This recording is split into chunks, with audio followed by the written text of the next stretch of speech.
Well, Russian President Vladimir Putin has drafted a bill that aims to eliminate the U.S. dollar and the euro from trade among member states of the Commonwealth of Independent States. A statement from the Kremlin says Putin submitted to the State Duma the draft federal law, which seeks an integrated currency market in the CIS. The statement said the bill would help facilitate trade in the region and achieve macroeconomic stability. Russian officials say using Western currencies could seriously increase the risks associated with trade, especially at a time when the U.S. and its European allies are in a political row with Moscow over the ongoing deadly conflict between Kiev forces and pro-Russians in eastern Ukraine. Marcus Papadopoulos, publisher and editor of Politics First, joins us now on the line from London. Mr. Papadopoulos, this is a strong and quite loaded response coming from Russia, isn't it? Well, yes, it is. And it is also a very dangerous situation that Russia finds itself in the world today. And I'll tell you why.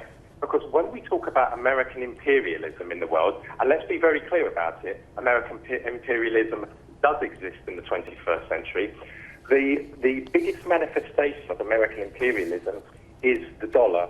Wherever you find the dollar in the world, you find American influence, which of course means the influence of the American government, the influence of the White House. And of course, ever since the collapse of the Soviet Union, the American government has been striving to build up as much influence in the former Soviet republics, such as Ukraine, Georgia, Azerbaijan, Central Asia, in order to weaken Russia in its own backyard. And of course, Vladimir Putin's proposal to drop the dollar in the Eurasian Union, which came into place earlier this year, is a way of ensuring that the American government does not have influence in Russia and in those former Soviet republics, which are now part of the Eurasian Union.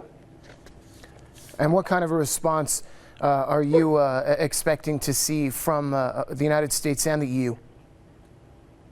Well, the Americans and the Europeans, of course, will not be happy. They will see it as an attempt by Russia to challenge American global dominance in terms of economics, and they will also see it as an aggressive step. However, who are the ones who have been behaving aggressively in the last 20 years? I don't see a Russian-led military alliance on America's borders, but I do see an American-led military alliance on Russia's borders, i.e. NATO. I don't see Russia supporting various subversive groups in countries which are traditional allies of America, but we see that happening with the Americans in Ukraine, in Georgia, for example.